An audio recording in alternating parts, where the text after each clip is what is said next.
careful. Yeah, that will be good because Yeah. we have another one, not after the panel, but after the keynote speech. I told you you should be listening because the prizes are great. Now, lady has a security solution for her home for free. That's always good to tell. We carry Okay. on with the panel discussion. We're going to call lovely gentlemen who will be joined by a lady, and then later on, we will try to find out all the answers in 35 minutes. So, Yeah. hit it. We call number one. Vito Lalic, Mobotics, Business Development Manager, Konica Minolta Business Solutions. Go, Vito.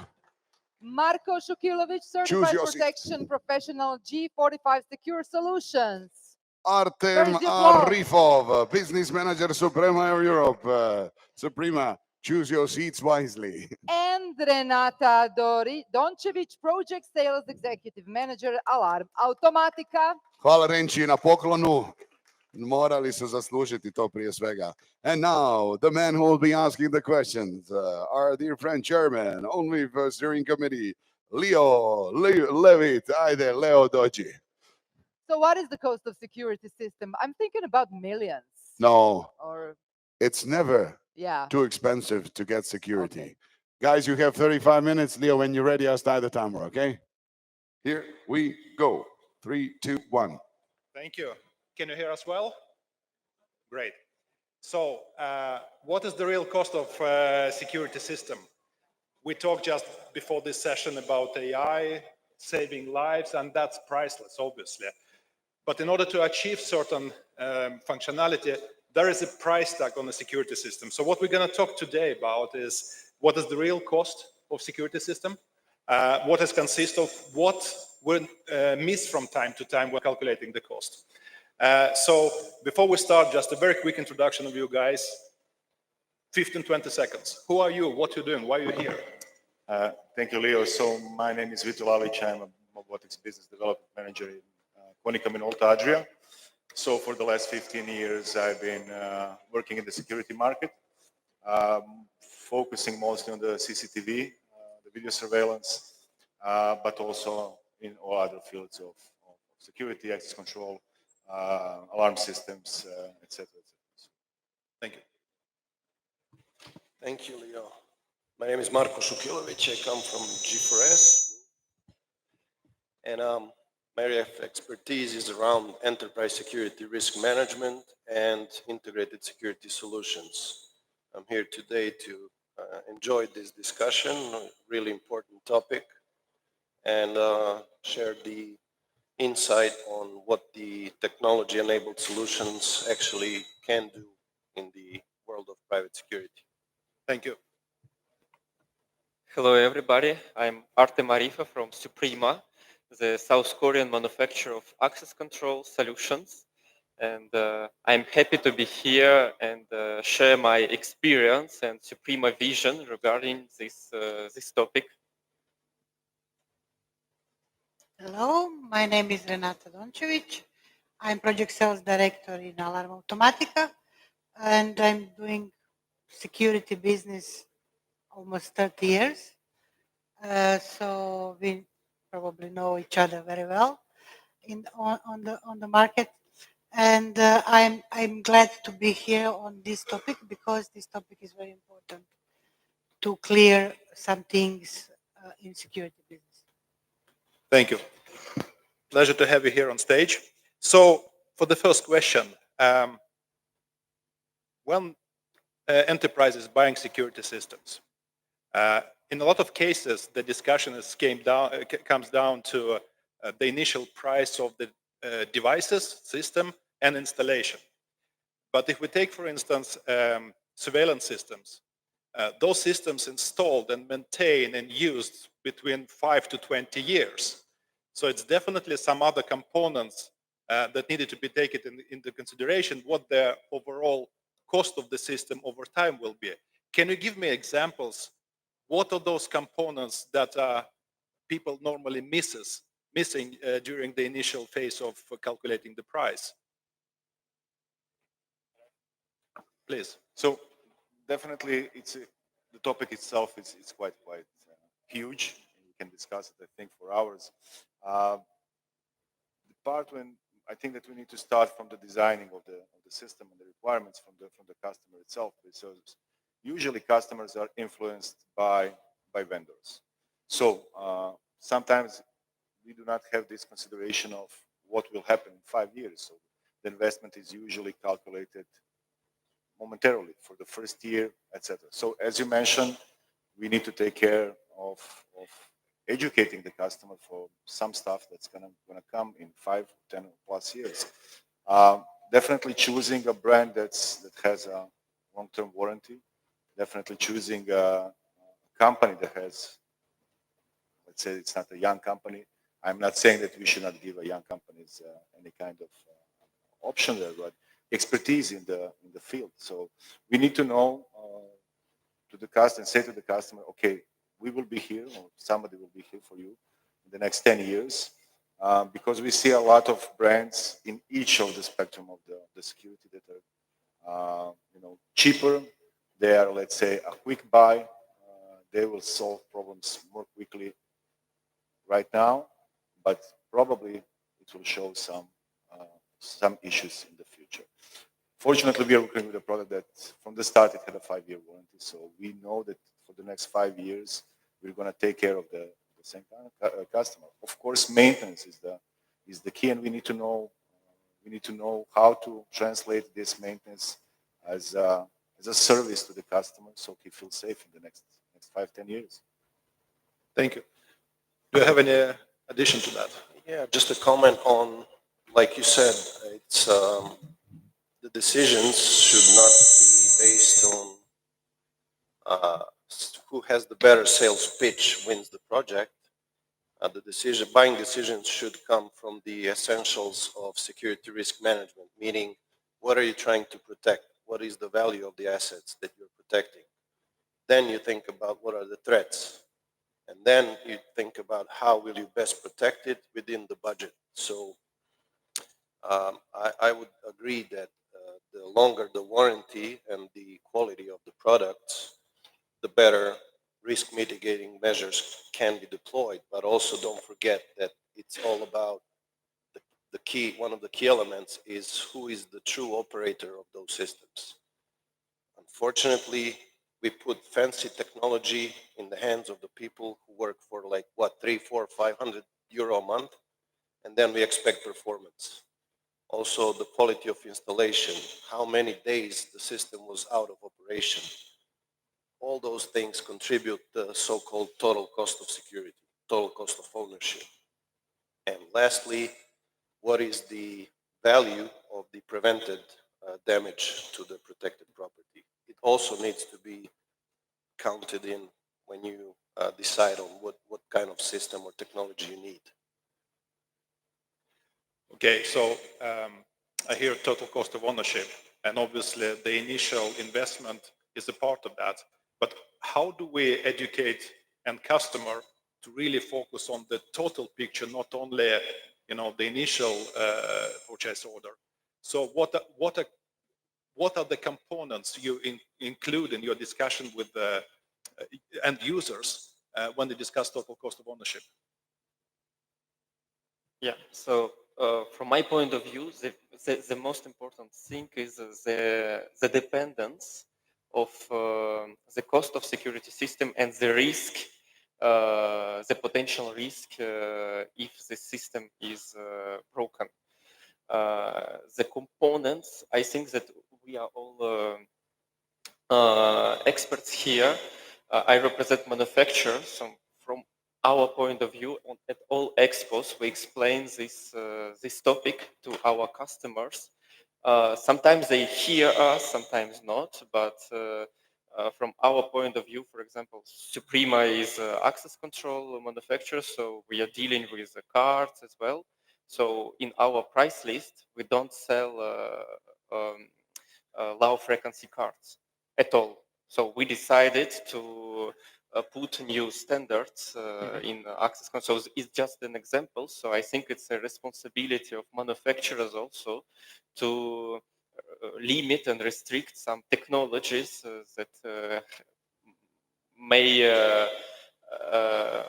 have a potential risk on customer systems, and we sell them. So we should be responsible and not sell this kind of systems as well. Educate them, explain, but if they don't hear us, I think that they will learn by experience, unfortunately. But I have a lot of clients who come to me after a bad experience with other systems, and we deal with this. Any comments? I will say it's depend of the customer. It's very different if you have serious customers, big one with expert inside of company who understand all maintenance, quality and everything. But to be honest, most of the customers today are not have people inside who will decide properly because they didn't know enough. So they're deciding upon cost only. Yeah. And they are taking into account only the cost of installation. I will say the most important things for every security system is to, first of all, to be designed by risk assessment. So it will be in the way that is optimal solution for these customers, no matter which brand is in a project, but that customer understand why they have some kind of camera, why they have detectors, and that for burglary detection is needed to have anti-intrusion system, not just the cameras. Today is very often situation that people is asking only for video. Video is solving everything, and we know that this is not the case. We need the anti-intrusion, we need the access control. Video, of course, is always for verification and also today for detection, but it's very hard to somebody who doesn't understand to explain that the price of the system is not this which they are paying today, but the whole price for the long years. Thank you. If we look at enterprise security system, an independent research shows that only 30% of the total cost over the lifespan of the system is connected to the actual procurement. So one of the components that's included in this total cost of ownership is storage. A lot of that price or cost driven by legal requirements on how long you should save the footage. So what are the legal requirements in this region for the storage? And to follow this up, are there any smart technologies that help you to minimize storage use, even though you are compliant with the legal requirement of retention time? Well, in Croatia, I think 30 days is a standard for, let's say, a regular customer. 7 days is, I think, for the financial institutions. The storage choosing the storage is, it depends, of course, on the camera system, for instance, which you want to use. So, for instance, we use a specific codec which allows us to use less storage than the usual H.264 or H.265. But I would disagree in the part that storage makes a huge part of the investment. I would definitely say that the biggest part of the, let's say, a long span investment can be not choosing the right vendor or not choosing the right company and paying for maintenance for a system you paid, let's say, 10 and paying 90 in 10 years just to fix it. So I think that the idea should be that the budgets when are made, we were having a discussion with Jacek, and always, and you all know that the budget when you discuss with the customer is the jar is empty, like Jacek said, So because we are only assessed Renata said, we do not have any kind of, or most companies do not have a security department which will take care of them. It's only looked from one way. There's no, let's say, talking between the financial department always looks, the price must be the cheapest one. So it needs to be like a cohesion of multiple departments which will assess the TCO. I have once in my 15 years, a customer asked me to do a TCO for the system. So everybody else is looking just at the initial cost. So this is the difference. The companies need to see the security part as an investment, not as a cost. Then we will minimize risks in the future, and then we will be able to offer a higher grade of security to the customer. Because everybody can offer cheap. This is not an issue. Everybody can reduce terabytes. Everybody can buy a cheap NVR. This is not an issue. The issue is after. So this is the main topic. Okay, so do you see that on that specific market, that the market is in transition from kind of understanding that, this is the initial cost and starting to go more towards understanding TCO?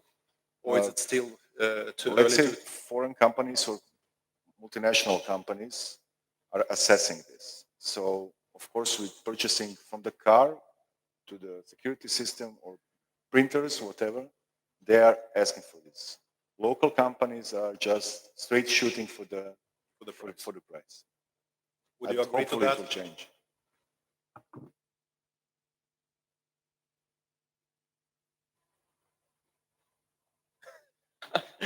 Very, very difficult question.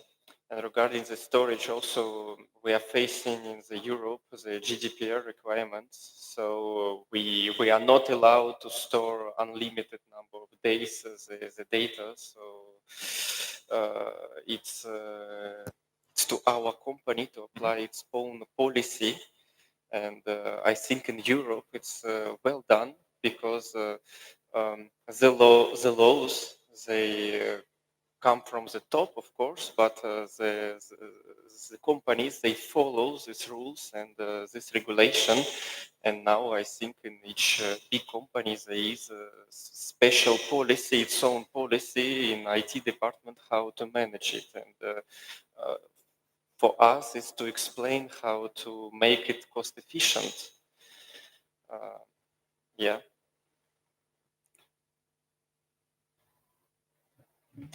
Regarding storage, I always say that in some small system, storage will actually cost more than the whole rest of the system, because if customers want very long storage, hard disks are today more expensive than for small systems.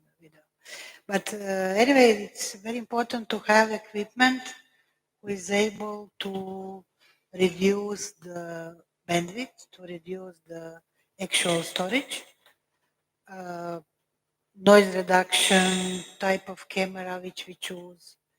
For example, many people use, 4K camera for some scene, which is not needed at all. And actually they don't take what they need, because it's fixed lens camera and just recording, and storage is big, and you don't have any use finally of the storage. So I will repeat again, design is very important. First step. Okay, so you mentioned that one of the important things to do is to kind of transfer the discussion from security system being a cost to being an investment. When you're doing investment, it's very important to how do you narrow down to the actual customer needs, because a marine harbor doesn't have the same requirements as a retail store, and the investment is different. How do you educate your customers in order to narrow down the requirement and build the best system for the investment? Well, as discussed before, risk assessment, first thing. Afterwards, the market, if we look at from 15 years ago, and today it's quite different. So 15 years ago, we had like really narrowed certain parts of the solutions we could offer. So probably a guy would have the same camera in the retail shop, which was just in a different housing in the Marine Harbor. Today, we are definitely offering, let's say, Tak da evo, we are offering stuff that's actually specifically made for this kind of solutions or the markets. And you need to have this, let's say, broader knowledge of the technologies around you. That's it. Then you can start to educate and assess what is needed for this customer. Well, it boils down to the eternal dilemma. Why does security exist as a function? We are there as a business enablers, right? So starting from the discussion with the customers always starts with what is the company's mission?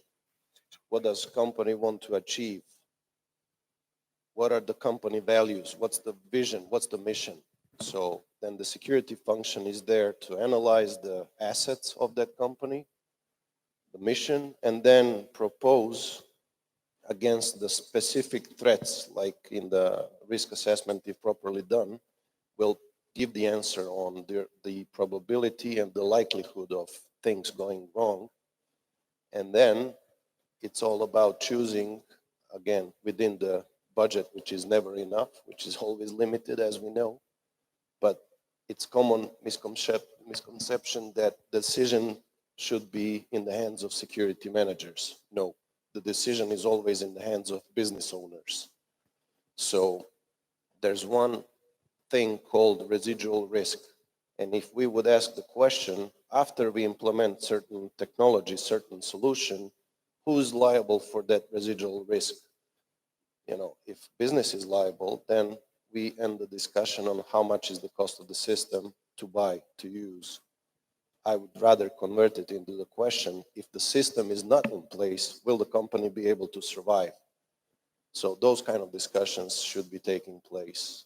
Also about the storage, it's if you use security as a proactive risk mitigating tool, then 30 days is enough. If you use it as a reactive, then 30 years is not enough. If you want to do the forensics backwards, what you want eventually is a real-time security, right? So I want to know now what's happening in my organization. Ideally, even before. Or even before, where we come to the predictive AI-based solutions. Exactly. The question was how we educate our partners.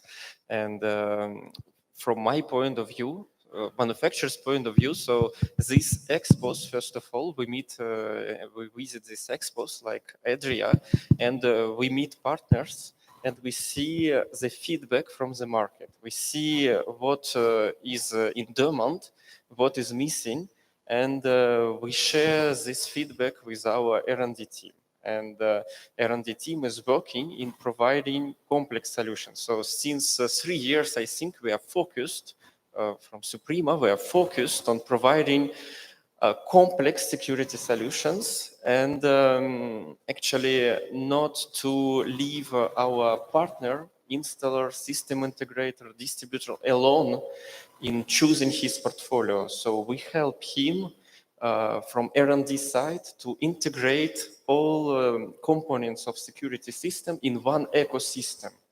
And we call that our partners are family with us, and we allow them to coexist in our ecosystem. So if they choose the products from our ecosystem, we try to first pay attention in order to provide a convenient solution for the market. For example, in Eastern Europe, end users, they don't like subscription policy. So we try to find also integrations that are focused and they are based on one-time purchasing system.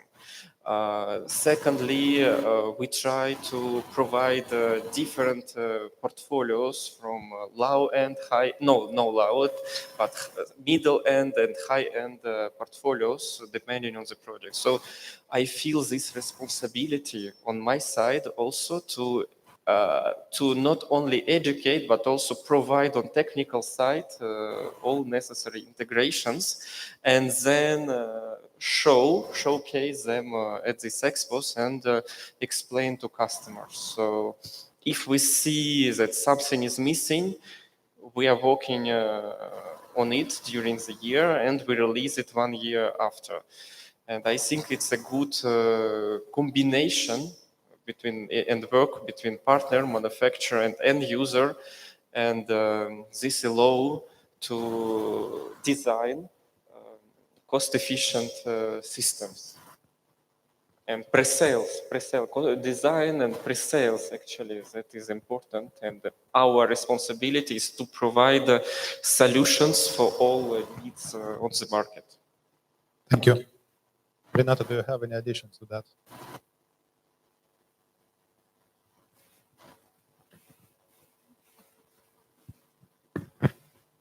Sorry.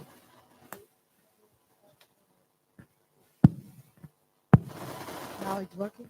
Something is wrong with everybody else. All the microphones work with my plate.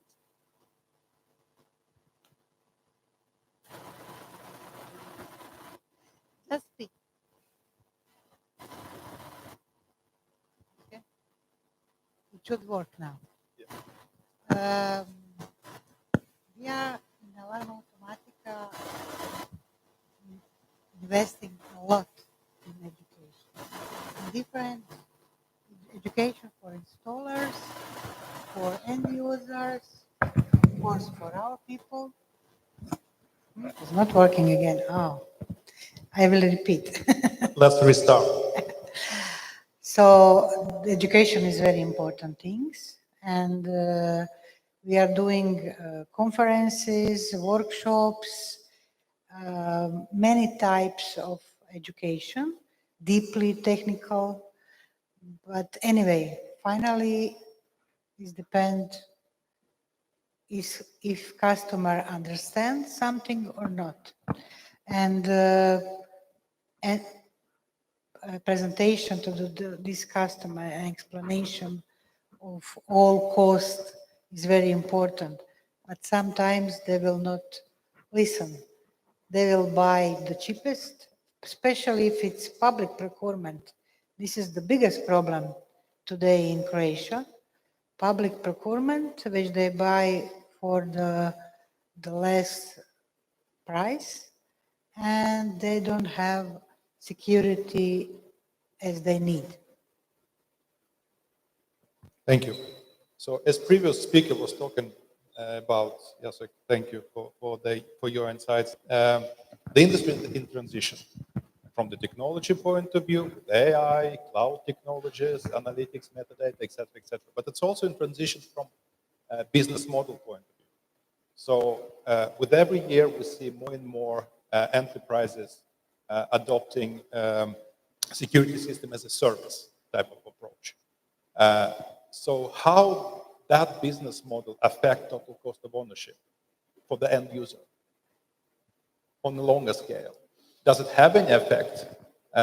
Obviously, it does from the initial procurement, but over the longer time frame, what effect security system as a service type of business model does have on the total cost of ownership?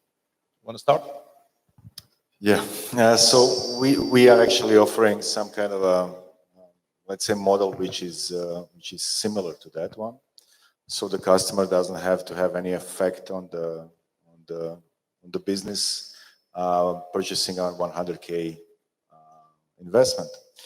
But this is somehow connected to the switching services to some other technologies like cloud. I would say there are two types of opinions, or I would say that there are. So one is that most companies do not like their data to be in someone's cloud, no matter the contract, no matter the technology, no matter what. For access control systems, which you send metadata or some small batches of data, I think this is possible in our region, but you will all, I think, agree that the infrastructure is not ready. So we had a huge discussions with customers about even centralizing VMSs from 20, 30 locations, talking about 300 or 400 cameras to one location. So it's impossible. It's impossible for zero cost. Infrastructure. Yeah. So the last discussion was a couple of days ago where we want to upload 30 cameras to a centralized server using a 10 megabit link. So if somebody shows me how we could do it, not losing the quality of the stream and having at least a 1 frame rate per second, I mean, this is the issue. So we are advancing, the technology is advancing far more, and maybe even the business model, but the infrastructure is not ready because we are depending on telecom providers. Of course, each telecom provider will say, no problem, we can activate that link, but it's going to cost a lot more. What happens is that your systems or your proposal is endangered by the price of a specific link. So I think that in our market, we are still unfortunately not ready. Like I said, for some other systems, access control, etc., even stuff like alarm systems, which we can just send data to a central monitoring station, okay, we can do stuff like this. But for the video, it's very, very, very hard right now, still. Yeah, I would agree. And it's also comparing the cost of protective services done by human beings equals guards. I mean, we all know that labor is scarce more and more and getting more and more expensive. And on the other side, the technology itself is really evolving really fast. And now with the AI-based video analytics and all the other, let's say, human behavior monitoring systems, which then can send the alarms based on the exceptions rather than full-time streaming of whatever is in the scene of the cameras, is getting us a little bit closer to that momentum where we will be able to substitute manpower with technology. But I believe it will always be technology-enabled solutions for security. So it's a complex equation where we need to calculate all the elements like manpower, technology, connectivity, storage, if it's in legislation. I mean, all of it is again a hot topic, and I think that the future of enterprise security will be based on the right combination of the above. Thank you. It's quite interesting how the discussion about transition of the business model ended up in technology, and there is certain dependency, but I guess that's a topic for a different discussion. As a final note, what would you recommend as a security industry professionals to your customer how to minimize total cost of ownership? Renata. To listen expert, to ask for detailed calculation, not only for first installation.